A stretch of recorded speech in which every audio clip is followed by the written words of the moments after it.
You have not seen what I have seen. Mr. Hammond, I think we're back in business.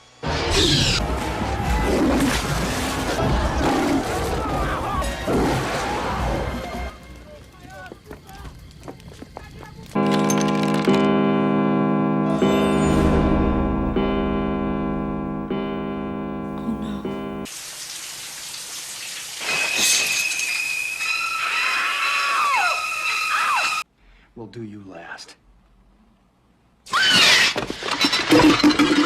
I quit playing board games 5 years ago. Sarah. Ellen, look. There is a tempest in me. What was that? I don't know. Put it away, Ellen.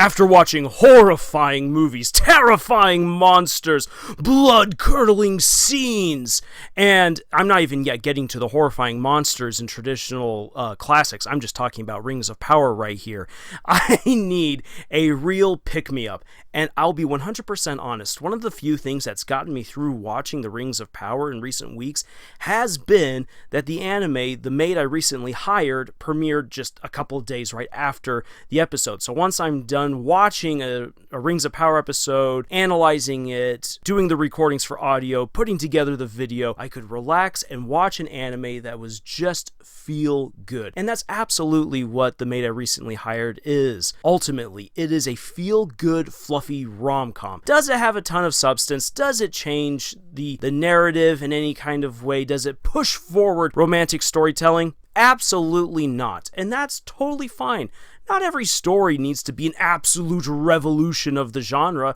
In fact, if it can really tap into the spirit of what the genre is, then that is exactly what the audience wants. And The Maid I Recently Hired is just a beautiful, funny rom-com. Beautifully animated, fantastically voice acted, and the story is just sweet. It really is awesome, and it's sad that this will probably not get a second season with the way that it has gone.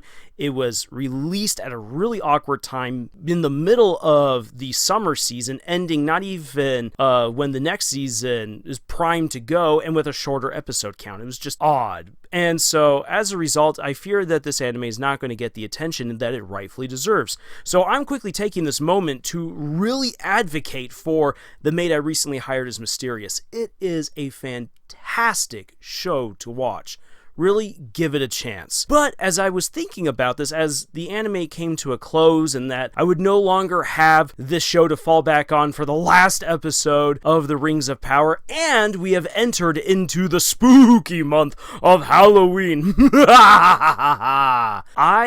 I actually had a couple of these random thoughts all come together to form a cohesive revelation. And that is what I want to share with you in this video. And quite simply put, it's this. Your horror stories need breaks. Hi there everyone, Lars here from Camille's Harem. Not just a podcast for novice writers by novice writers, but also a YouTube channel by novice writers for novice writers. Because writing is an adventure, it's more fun with friends. And yeah, this is I think a very important bit of advice, especially if you are writing horror stories. It works well for dramas as well and for action stories, but definitely for horror. And I have discovered this as I have experimented and written my own little short horror stories, or sometimes slightly larger ones, that really it's very easy to go in too deep, to become exhaustive with the amount of horror and action you throw at people. You need to have a break. And the reason is this.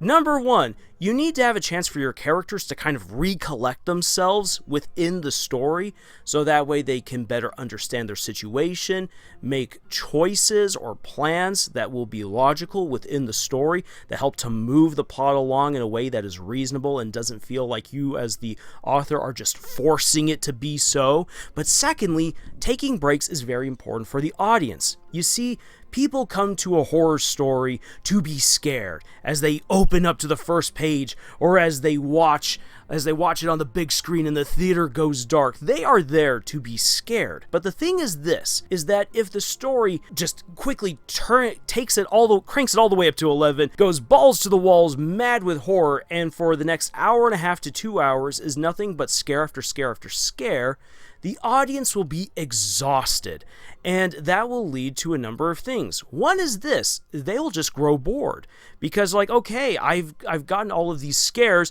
the spookiness is past, and now what? Because there is a threshold for how much most people can take when it comes to a horror story. Even though they want to be scared, they need a chance to come down, settle a little bit. This is why a lot of horror stories actually take some time to throw in some humor to kind of reset the audience for the next scare.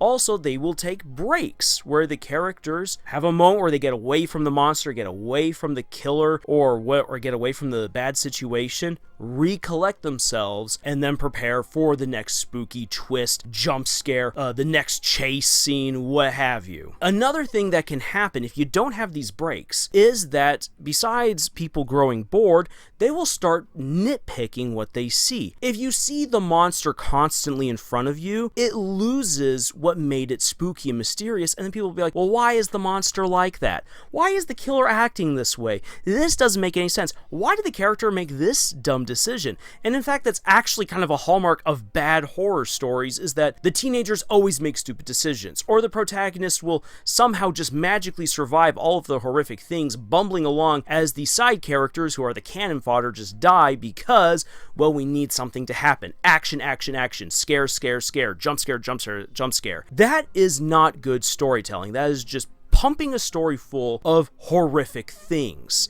And when you go too far along that line, you eventually get into what we call torture porn or horror porn, where no, it's not hentai. What you're just getting is this awful, disgusting feast crammed down your gullet, 5 courses of blood and gore, and eventually just like, I've had enough of this. Again, that's not a really good story. And I was recently listening to a bunch of film critics and filmmakers actually talking about this when it came to the remake / sequel / whatever we want to call it now for the most recent Hellraiser movie, where they admitted this is an incredibly niche movie for an incredibly niche genre for an incredibly niche audience. Not everyone is willing to strap themselves in for an hour and a half to 2 hours of just relentless gore and scares. Because that is the case, most people don't want that in your story. As always, even when it comes to a story where people want to be scared, what they want to see is they want to see good characters, good character development, a plot that makes sense, and they want to walk away feeling something, and you want to leave them with a lingering feeling of spookiness, which if you overdo it, as I said, they grow bored or disinterested, or they start nitpicking whatever you created to hell, and it just completely falls apart. You want to do everything in measures. So for your horror story, you want to build up the action. And nice and slowly, you introduce your characters. You allow the audience to get to know them. Once they've gotten to know them, you've already by this point should have set up the inciting incident, which will then lead them to either going into the haunted house that they shouldn't have, unleashing the ghost that they shouldn't have, tapping that alien egg that they shouldn't have, or what have you, that then unleashes the horrifying thing. Something bad happens, they're caught off guard, they're confused, they freak out, someone might die, someone might get injured, someone might get kidnapped, and then the heroes run. They have to go somewhere, recollect themselves, and be like, what was that? What just happened? So you have a break. You have a break where the characters recollect themselves and the dynamic completely shifts. Now then, breaks don't have to be safe for the characters. In fact, when we look at a movie like Alien, when a break is happening, the alien is growing bigger and stronger and smarter in the process off screen. And then when it comes again, it's even worse than it was before. Or something like the story It.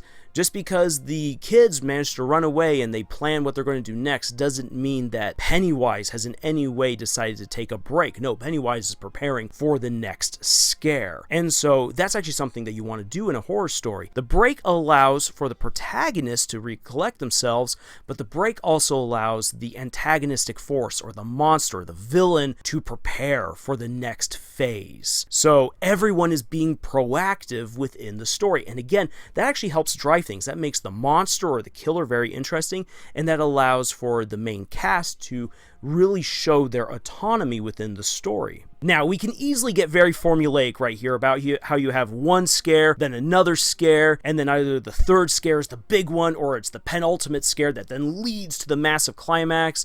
There's all different kinds of formulaic things that we can get into as far as characters, tropes, and setup for horror stories go. And to be quite honest, as a novice author and one who focuses more on fantasy and not so much on horror, I don't exactly have all of those different formulas here at my beck and call, at my fingertips, ready to give to you. But one thing that I do know for certain is this: good horror stories allow for breaks.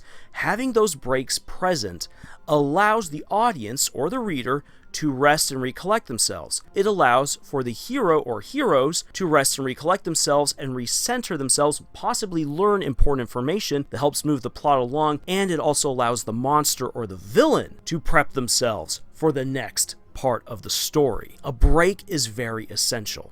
If you go on for too long without any break, or with too few breaks, you will exhaust your reader and your audience.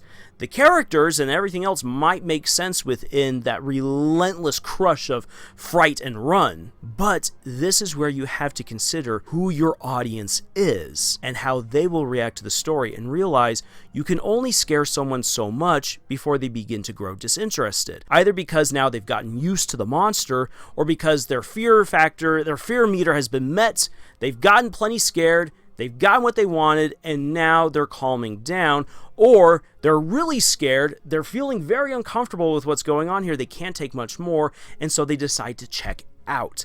Either way, you lose your audience, which you don't want, whether it be for a show, a movie, or a book. And so this is why, once again, it's so very important to have breaks in your horror writing. So that will do it for this quick video and revelation from Laws at the beginning of the spooky month of Halloween. We've got some awesome videos set up for this month, diving into, once again, kind of some spooky storytelling, as well as looking into other great elements of writing. And of course, we're going to wrap up the Rings of Power here pretty soon, and whew, we'll be done with that horror show, and then we can move on to the good spooky stuff. So, if you are interested in seeing any more of what we've got, please feel free to like and subscribe. Click the bell icon to receive notifications for all of our upcoming videos. And if you would like to support us, please check out the links down below. We have stuff over at our Pinterest page for all of you novice authors there to check out, to help challenge you, to help you improve your writing. You can also join our growing community of authors. And of course, also, if you'd like to support us further, you can check out our books. Links for those books are down below, so that way you can purchase them. It'd be a great way of spreading the word of what we novice authors are doing. And if you're just here for the ride, thank you for joining us on this adventure that we call writing. And until the next video, y'all, tschüss.